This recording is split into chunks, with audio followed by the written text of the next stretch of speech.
Hello, and happy marvelous Monday, everybody. How is everybody doing today? How are you doing today? More importantly, how was your weekend? Listen, let me tell you, I feel so refreshed.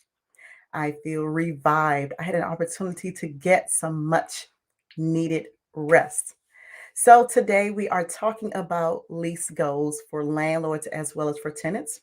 I am Carissa Span, the landlord and tenant coach. This is what I do each and every Monday at 7:30 p.m. right here on either Facebook or YouTube. I share information to help landlords and tenants. My only goal today is to share information to make sure that it is clear and understandable. All right, if you have questions, go ahead and drop it in the comment section. I will address all comments, all questions pertaining to the segment today. We are talking about lease goals. What are lease goals and why they are important? So, before I get into the segment, I just want to say thank you again for tuning in. Welcome to all of my first time viewers. Listen, if you've tuned in on my YouTube channel, go ahead and smash that subscribe button so that you'll be the first to know when I am live and online. I love sharing information, and I also love to know where my viewers are tuned in from. So if you wouldn't mind, please let me know which state or city you're tuned in from. I want to give information that is applicable for you as a landlord or a tenant in your particular jurisdiction. So, if the sound goes out, if I have some sort of technical difficulty, go ahead and drop it in the comment section. All right. But I promise that today's segment is all about setting lease goals. I want landlords as well as tenants to understand that they do have rights and that they have a say and they should have input before signing on the dotted line to enter into a repayment agreement. I'm sorry, a lease agreement. All right. And so the one thing that I commonly share is this: it's kind of like a marriage or a relationship, if you will. And usually, let me just preference this statement by saying usually when it comes to a relationship and or a marriage, you don't just jump into bed with somebody you don't know, right? I did say usually. I know that there are some exceptions to that rule, but usually you don't just enter into a relationship or a marriage not understanding a little bit about each other. And so setting lease goals is one of the most critical things up front for landlords as well as tenants. And so today I'm sharing tips for both landlords or tenants. So if you know someone who is a landlord or a tenant, please tag them in this segment in the comment section or share it. All right. All right. So let me just acknowledge some people who are here today. All right, I want to say hello and welcome. Hello, Miss Butler. Thank you so much for tuning in. You say you're getting ready to put your property on the market. All right, awesome. Listen, that's what I'm here for. I'm going to answer any questions that you have. Hello, Miss Davis. Thank you so much for tuning in today. Hey, Paul. Hey, big brother. I hope that you are well. So you are here, the right time, the right place, hearing about what you should know as a landlord about setting lease goals. Okay, so I'm going to share tips for landlords first, and then I'm going to share some tips for tenants. So the first thing that I want you to know as a landlord when it comes to setting your lease goals. All right, Ms. Butler, I know that you've been watching me for a while, so you probably know that I'm going to say, as I talk about my lease package and how many pages my lease package is. True story, my lease package is at least 61 pages long. True story. I can't make this up. It's 61 pages long. And I know some people say, well, Carissa, that's a little too much. Don't you think that's an overkill? Listen, I believe in treating my business like a business. And so I put everything in writing. But before I create the lease, all right, I'm thinking about situations and scenarios. Okay, well, how would I handle, let's say, a maintenance issue? How would I handle maintenance emergencies, right? If something goes wrong in the tenant's apartment or their home or the condo or whatever it is they are renting from me, I want to think, okay, with the end in mind. If something happens, how would I want this situation to be handled? Do I want the tenant to be responsible for the repairs? Do I want the tenants to contact me on my personal phone? Do I want the tenants to contact me on a maybe a designated telephone number for maintenance or emergency repairs, right? So think about the end, have the end in mind. Also, what about pest control? What about extermination? Who's going to be responsible? At what point, if as a landlord, you want the tenant to be responsible for pest control infestation? Think about at what point you would have the tenant to pay, right? So before you create the lease, rather, Ms. Butler, think about all of those variables. Think about the rent. Well, we know that the rent is due. Most of us will have the rent due on the first of the month. Now, again, there are some exceptions to that rule. I've had clients that I work with over the years, and they gave their tenants a little cushion. And so for some properties, the rent wasn't due until the fifth of the month. So think about when you want your rent to be due. So if it's the first of the month, is there a cutoff day? When will the rent be late? And after the rent is late, how much are you going to charge for the late fee? Now, let me just pause here by saying this, that you want to make sure that you know what the law is or the laws are in your jurisdiction for your rental property.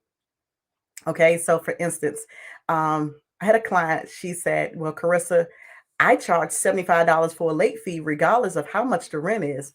And the rent was only like maybe like $1,200. So I thought that was a little excessive. And usually in many jurisdictions, there is a cap. So for instance, you could set a flat fee, but just make sure that you understand what the maximum amount is for that flat fee. Or are you going to do a percentage? And so usually 5% is a good number for the late fee. So 5% of the total rent. All right. So yeah, so just think about all of those things, right? So when the tenant is late, you want to make sure that you cover that in the lease, right? So the rent, let's say the rent is due on the first. After the fifth is late, after the fifth, or maybe on the sixth, that's when you will begin to assess the late fee. You want to make sure that you identify everything that you are going to put in writing. Okay. You want to also make sure that tenants are clear on how they can pay their rent, um, if it's possible for them to pay their rent online and the different platforms that are available for them to pay their rent online. Think about all of those things so you can make sure that it's in writing, it's clear. You don't want to leave anything for the tenant to have to guess and try to figure out, okay, well, do I suppose to contact my landlord for this? Do I suppose to mail my rent? Can I pay my rent online? And is it a late fee if I pay just one day late? You want to put all of that in writing. That leaves no room for error. Okay. So we're talking about lease goals. All right. So this should be a goal. Number one is making sure that your lease is clear and that it is understandable. Take time to read your lease as a landlord. Understand the terms in the lease agreement. I have some clients who I've been working with, and um, they don't have like a normal lease like I have. And so they have a group of people, well, they have a professional group that created a lease and they use that lease, but the terms are not clear. They don't understand the terms, although they signed it and their tenant signed it. So here is where there's a danger in that, because if you are signing a lease with your tenants and you don't understand what's in writing, if your tenant has a question, or if they have any questions pertaining to, okay, well, I'm signing my lease or I've signed my lease with you, Mr. and Mrs. Landlord. However, I don't understand what this term mean. Can you explain it? So you want to understand what the terms are. You want to explain it. So do some research, make sure that the terms are clear. All right. So you want to think about you want to think about the rental lease agreement. You want to think about everything that you want in place. You want to, I mean, from A to Z, just think about everything, Ms. Butler. I mean, everything you possibly can. And if you have any questions, you already know how to reach me. You know I'm here for you. All right. And then also, landlords need to understand this. Okay. Just depending on where the rental property is, some of the leases may not be automatically renewed, right? So, for instance, in Washington, D.C., once that initial 12-month lease term is up, you cannot at that point come in and say, that oh, well, I didn't like the relationship with this tenant, so I'm just going to terminate the lease. Doesn't work that way. So you have to understand again what the laws are. So if you're in another jurisdiction where you can either renew it or terminate the lease, you just want to make sure that it's clear. Put it in writing.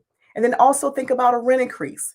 So if you have a market tenant who is not, okay, who is not participating in any type of housing subsidy program, you want to factor in, okay, when that first year is up, if this tenant renews and they decide to stay for another year or 2 year or whatever the duration is of that lease agreement, how are you going to handle rent increases? Okay. And so notice I said, as long as the tenant is not participating in any type of housing subsidy program, that's important. Here's why that is so important. Because if the tenant is in maybe Section 8, rapid rehousing, a veteran dash, VASH program, um, usually the program will determine or dictate when a landlord can and cannot increase the rent. So let's say, for instance, you have a tenant who's in maybe the Section 8 program. I'll start there. And at the end of that 1 year term, you decide that, and you put it in the lease, right? The tenant signs saying that after 1 year is up, you will um, you will impose a 5% rent increase. All right. So let's say the tenant signs the lease. Okay, you sign the lease, the tenant signs that rental lease agreement, that 1 year is up, then you begin to move forward with wanting to, or actually imposing or increasing your rent, if you will, according to that agreement, right? So let's say you take that rent up by 5%. Now, in some jurisdictions, and especially when the tenant is in Section 8 or housing subsidy program, that agency will determine whether or not you can get a rent increase. So it doesn't automatically mean that you can get your rent increase just because it's in writing. So sometimes having a tenant in a housing program will automatically trump what you have in writing. So please make sure that you're clear on what you can do when you have a tenant in the housing program, some type of housing subsidy program. So those are the tips that I wanted to share with landlords. I do want to share some tips for tenants because I believe that when tenants are more educated, when they're knowledgeable about what they can or cannot do, it makes for a greater relationship. All right. So, tenants, here is what I want you to understand. And as a tenant, you can set lease goals as well. So, essentially, if you're an applicant or if you're prospecting, you're looking for a place to live. So I have landlords here, they're watching and they're looking for quality tenants, okay? And these are some of the characteristics that landlords will look for. They want tenants who are knowledgeable, they want tenants who are able to pay the rent, they want to make sure that tenants have the capacity to pay, right? They have the character to pay. All right, so when you are prospecting, you're looking for a place to live. All right. You can have an expectation of what your ideal landlord looks like. So, for instance, if you call a landlord, let's say you see a vacancy, right? And you call the landlord, hey, Mr. and Mrs. Landlord, hey, I'm Prospect Carissa. I see that you have a 3 bedroom available. I'm interested in renting it. I would love to schedule an appointment to take a look at the rental property, right? So you go through all of that and they'll tell you whether or not they can do it in person, if it's virtual, if it's a self-guided tour, whatever their requirements are for touring the rental property. So now if you contact a landlord, a owner, or a housing provider, they respond promptly, they schedule the appointment, they seem friendly, they seem knowledgeable. Um, You'll be comfortable with that, right? Now, let's say as a tenant, you contact the landlord and they don't return your call, they don't reply to your text message, they don't reply back to your email. That's an indicator of how that relationship could be when you become their tenant in the rental property. And I get it. Sometimes things happen, sometimes things come up. I know because when I say very, I'm a very busy person. And sometimes I don't respond right away. But just because I don't respond, um, doesn't mean, that I'm always going to not respond. But then there are some cases where, like I said, you can take a look at the red flags that you see up front. Okay, is this going to be a landlord, or is this going to be a person who will always not respond? Like, I've called 3 times, I've called 4 times, I sent 10 text messages, I've sent a trillion emails, and I've not gotten a response yet. Listen, let that be your indicator of what things will look like if you rent that property. So sometimes people will show you who they really are up front. Now, like I said, sometimes things happen, sometimes people are a little busy, but it doesn't mean that they don't care. So, but just kind of look at that and just kind of gauge it. Gauge, what your gut is telling you about that landlord. Does this seem to be somebody that you can work with? Does this seem to be somebody that you would love to rent from, right? Because everybody's not created equally. And listen, all landlord and tenant relationships are not a good fit. And so this is why I share information. This is why I do what I do in hopes of bringing about a change. Okay, so that's number one. Okay, so secondly, a tip for tenants is this: when you are thinking about renting, have a realistic approach to what you are looking for in the place that you're going to call home. So for instance, if you are, let's say you're a market tenant, right? And you know that you work hard, you want to come home to a place that's decent, safe, it's sanitary. Maybe you wanted to be in a quiet neighborhood, or maybe you wanted to be, for instance, in a busy neighborhood that's close or nearby to public transportation, shopping, dining, and so much more. So when you have a realistic expectation in terms of what you are looking for, don't deviate from that. Don't settle on something less than what you know you want. So if you know that you maybe you don't really care about having central air, maybe you might be okay as a tenant with having um, an air conditioner unit that goes in the window, right? If you know what your requirements are, you set a clear goal, you set a clear strategy on, okay, this is what I'm going to do. I'm going to look for rental property in this community. I'm not going to go above my price range. So let's say your budget is 3,000, three. I'm sorry, I really can talk today, y'all. So let's say you set a budget for $3,000 for a 2 bedroom, right? So you come across some rental properties, and 3,000 includes rent plus any and all utilities that you have to pay. All right. So if $3,000 is your drop dead budget, and you come across a property that may be like 4,500, but this property has all of the bells and the whistles. It has a fitness center, it has a rooftop deck, it has a swimming pool, it has a community clubhouse that you can rent, it has a guest suite that you can rent if your in-laws or your friends want to spend a night for an extra $100, and but although it may be nice, if it's out of your price point, don't go in the hole um, trying to get into a place where you know your budget just won't allow you to be comfortable in. So here's the rule of thumb when it comes to renting property. Whether you are a Section 8 tenant, a rapid rehousing tenant, any other housing program tenant, you're a market or conventional tenant, one of the things that I like to share is this: to understand what you can pay is the most important thing. Understand what you can afford to pay. So, usually, do not go over 30% of your income. All right. I would say 40% should be the maximum level. So, if you're paying rent, let's say you find a place. I gave the example where the rent is $4,500, right? So let's just say you really like this place. The rent is $4,500 a month. Now, your income should be at least 3 times that amount. All right, so let's do the math on that. So I'm pulling out my calculator here, and it is going to cooperate with me. So let's say $4,500, right? So we want to multiply that by 3. That's $13,500. All right. $4,500 for the rent, right? Remember, I said that your income should be at least 3 times the rent amount monthly. All right. So $4,500 a month. I'm going to multiply that times 3. That's $13,500.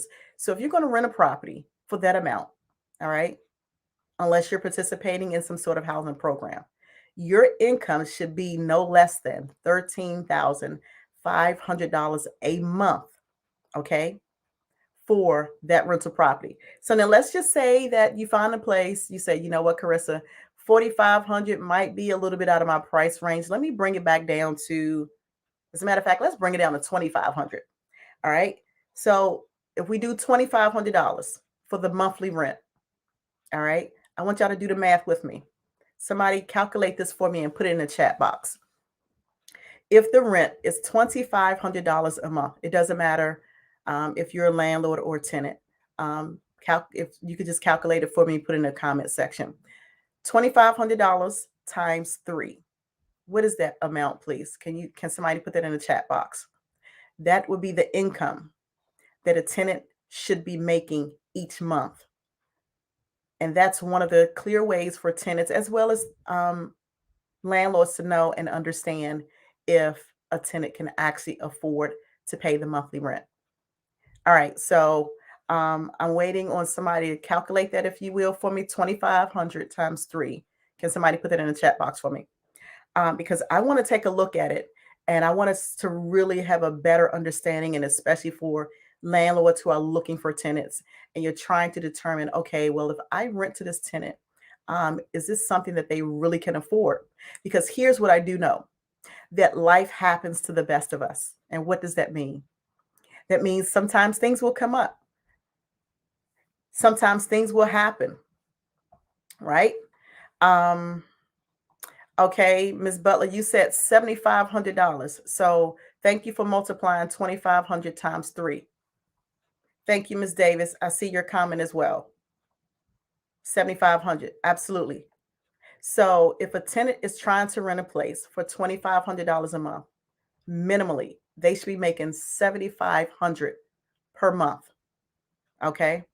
So, but again, when you, as a landlord, you know what to look for, you can automatically qualify, you can pre-qualify a tenant to determine whether or not they could afford to rent your property.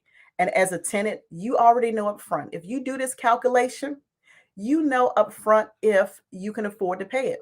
Because again, remember I said life happens to the best of us, right? Sometimes things happen. Sometimes we get into a situation in life and our finances, if our finances are not in order, you know, if it's not together, if we don't have something saved, we may have to pull from other places to pay, for instance, emergencies.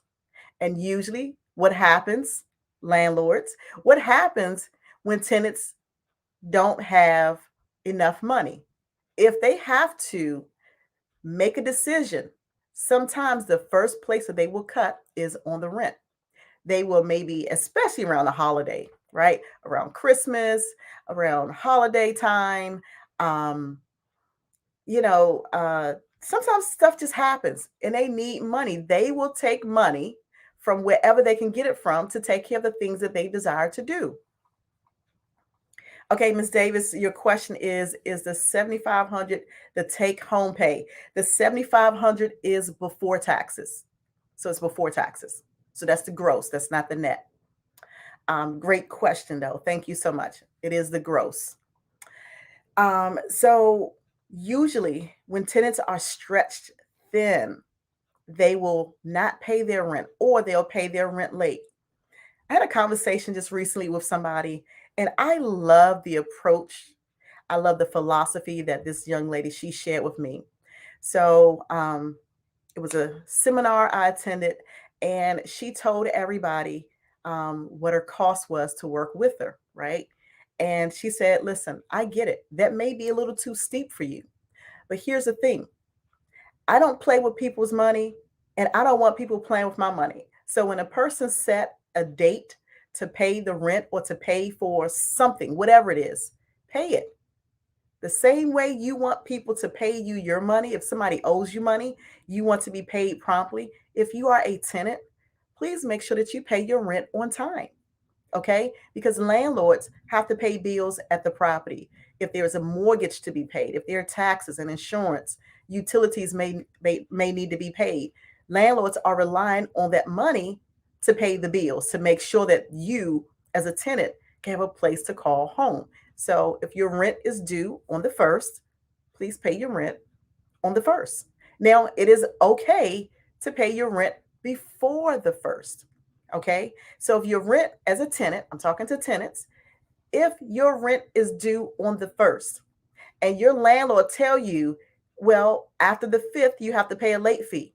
If you pay it on the seventh and you only pay your rent, you still have to pay the late fee. Okay. Be integral, pay what's due, pay what's owed. All right. So let me just put that plug there, because I get some tenants and they'll pay the rent late, but they'll forget that there's a late fee. And I've had a couple of tenants, they consistently pay the rent late. They don't include a late fee. And I'll send a letter to say, hey, thank you for your rent payment. However, and although it's a day late, you still owe a late fee. And they argue, well, it was just a day late and you can't waive the late fee. Well, no, because if I pay my bills late, I have a late fee to pay.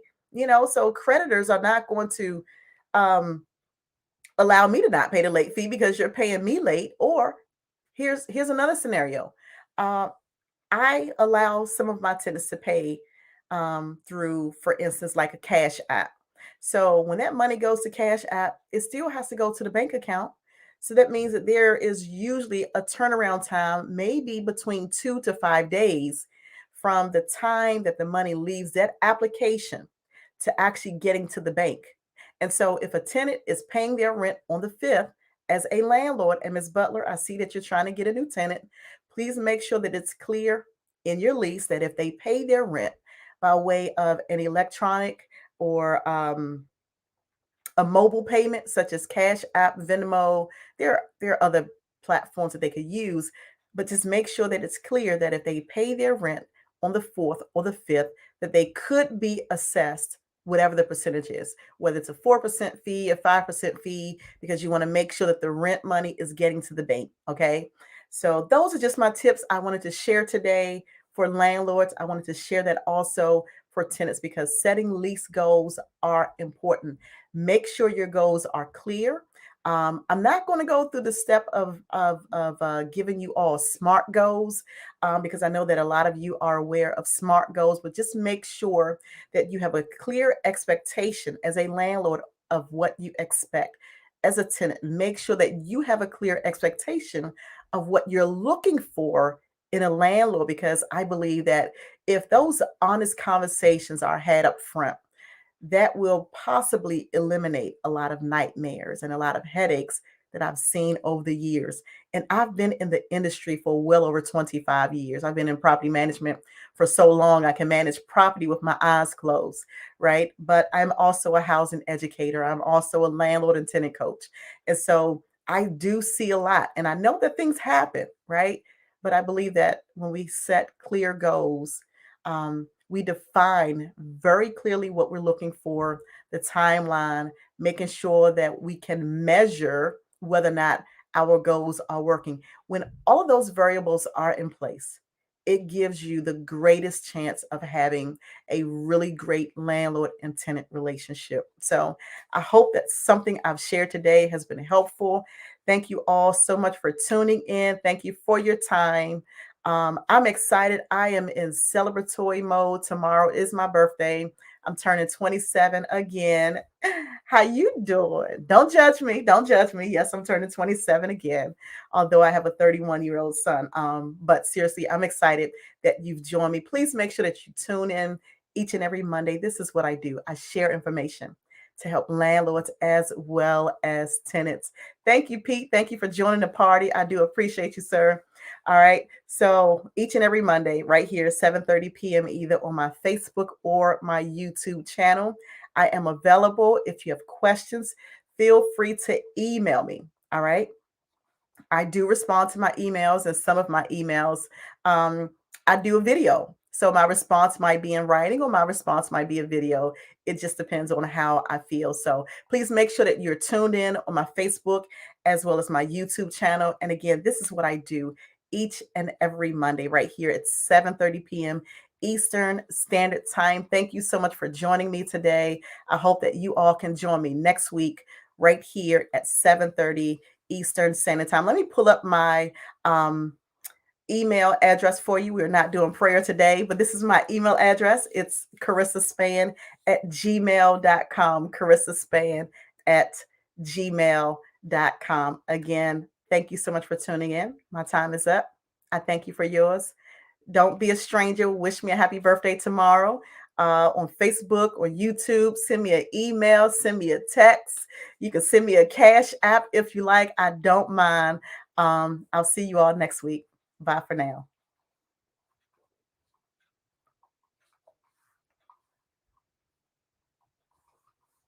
You know what? I see another comment that came in. Give me 1 second. Hello. Um, hey, Victor Blackwell. Yes, I'll be 27 again. Absolutely. That's right. Don't listen, don't hate on me. I'll be 27. Listen, I've been 27 for so long. Last year when I had a birthday, I really did not remember how old I was because I've been saying I've been 27 for so long. Hey, Anna, thank you so much for tuning in, big sis. Happy New Year. Happy January. Hope that you are great. And thank you for that great advice to both owners and tenants. This is what I do each and every Monday, 7:30 p.m. So join me you all next week, 7:30 p.m. Eastern Standard Time.